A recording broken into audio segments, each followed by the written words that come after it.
নমস্কার বন্ধুরা, the NGO Tanmoy show YouTube চ্যানেলে তোমাদেরকে স্বাগত। আজকের পডকাস্টটা সবচেয়ে সেরা হতে চলছে, তাই তোমরা পারলে একটু সময় দিয়ে যাও। আশা করি তোমরা অনেক বেশি উপকৃত হবা। দর্শক বন্ধুরা, আজকে আমাদের বিশেষ অতিথি শঙ্কশুভ্র বল। উনি আমার খুব পরিচিত, খুব কাছের মানুষ। উনি আমার সম্পর্কে দাদা হবেন। উনি একজন পেশায় শিক্ষক। তো আজকে আমাদের প্রথম পডকাস্ট হতে চলছে। আশা করি আপনারা ভীষণভাবে উপকৃত হবেন।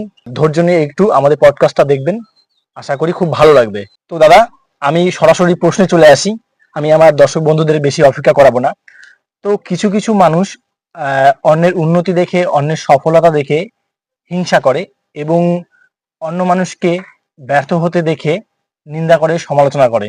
এটা কি তাদের জন্য লাভদায়ক? বা এরকম চিন্তাধারা নিয়ে যদি তারা জীবনযাপন করে, তাহলে কি তারা ভালো থাকবে? কি মনে হয় আপনার? হ্যাঁ, অবশ্যই এই কথাটা সঠিক। আজকালকার পরিপ্রেক্ষিতে এটা দেখা যাচ্ছে, সমাজে এটা প্রচলিত হয়ে আসছে। এটা যে কোনো জায়গায় দেখা গেলে, পরিবার থেকে শুরু করে, সোসাইটি থেকে শুরু করে, আমরা এই জিনিসটাই দেখতে পাচ্ছি।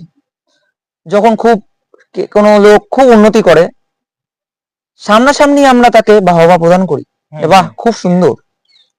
কিন্তু এটা একরকম বলা যেতে পারে হিংসা। আমরা হিংসার বশবর্তী হয়ে কি করি, পিছনে পিছে দেখেছেন এর ছেলে ওই হয়ে গেছে, নিশ্চয়ই এর পিছনে কোনো কারণ ছিল, কাউকে ধরে করেছে, নিশ্চয়ই পিছনে টাকা দিয়ে করেছে। এই সব ব্যাপারগুলা, টাকা, কোনো নেতা ধরা, কাউকে ধরে করেছে, কারণটা একটাই, যেহেতু নিজে সেই জায়গাটা পৌঁছতে পারেনি, সেজন্য সে তাকে সৎ সেটা মেনে নিতে পারে না। সেটা মেনে নিতে খুব, আজকালকার দিনে কেউ কাউকে সৎ হিসাবে মেনে নিতে পারে না। মানুষের চিন্তা ভাবনাটা এই পর্যায়ে এসে পৌঁছেছে। কিন্তু বন্ধুরা, এটাতে কখনো উন্নতি হয় না। পজিটিভ চিন্তা ভাবনা নিয়ে আপনাকে জীবনযাপন করতে হবে। কখনোই না জেনে বুঝে আপনার মনের গড়া কোনো বিষয়ের উপর ডাইরেক্ট আপনি কাউকে জাজ করতে পারেন না।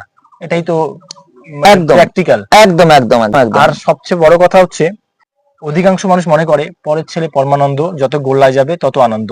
এই যে চিন্তা ভাবনা নিয়ে তারা জীবনযাপন করছে, এরকম চিন্তা ভাবনা নিয়ে কি জীবনযাপন করা উচিত? বা এই জিনিসগুলি কি তাদের জন্য লাভদায়ক? আপনার কি মনে হয়? এটা আজকালকার পরিস্থিতি অনুযায়ী আমরা যদি বলি, এটা তো ঠিক নয়।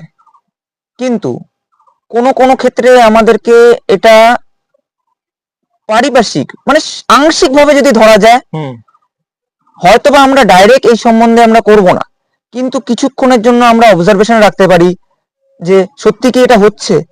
উদাহরণ সহকারে বুঝিয়ে দিচ্ছি, একটা উদাহরণ না ছেলে হবে না।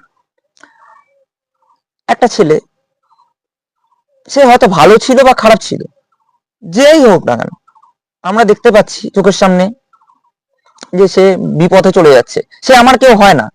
অন্যের ছেলে যে ভোগে যাচ্ছে বা খারাপ হয়ে যাচ্ছে, তাহলে আমার কি যায় আসে? আমরা এই প্রশ্নটা করি, আমার কি যায় আসে? এটার পরিস্থিতিটা আসার কারণ হচ্ছে, আগেকার দিনে আপনারা দেখবেন, সে বাবা মা বলুন, গার্জেন বলুন, তারা একটা বাইরের লোকদেরকেও বলতো যে যদি আপনারা দেখেন আমার ছেলেকে এই করতে, আপনারা ঠাটি দু চট্টর দিয়ে দেবেন, বকা দেবেন, শাসন করবেন। কিন্তু এখনকার বাবা মারা এতটা কনজারভেটিভ, যে ভাবে যে আমরাই শাসনটা করব, আমার বাচ্চাকে কেন অন্য কেউ করবে। এই চিন্তাধারা খুব পিছিয়ে রাখছে মানুষদেরকে।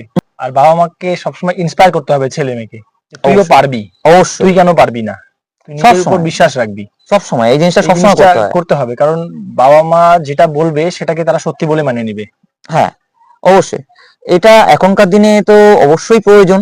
বাবা মাকে কি সকালবেলা একবার হালকা করে কথা বলা, ভালো মুখে, সে অন্যায় করলেও কোনো সময় ভালো মুখে কথা বলা, যে হ্যাঁ একটু হয়তো ভুল হয়েছে, কিন্তু আমি জানি যে তুমি কোনো ভুল করো না,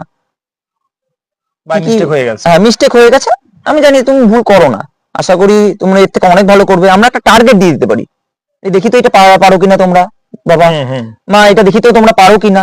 আমরা শুরু থেকে এমন টার্গেট দিয়ে দিই একটা একটা ছোট ছোট করে, আমরা দেখতে পাবো ভবিষ্যতে সে আর কখনো প্রবলেমে আটকাবে না।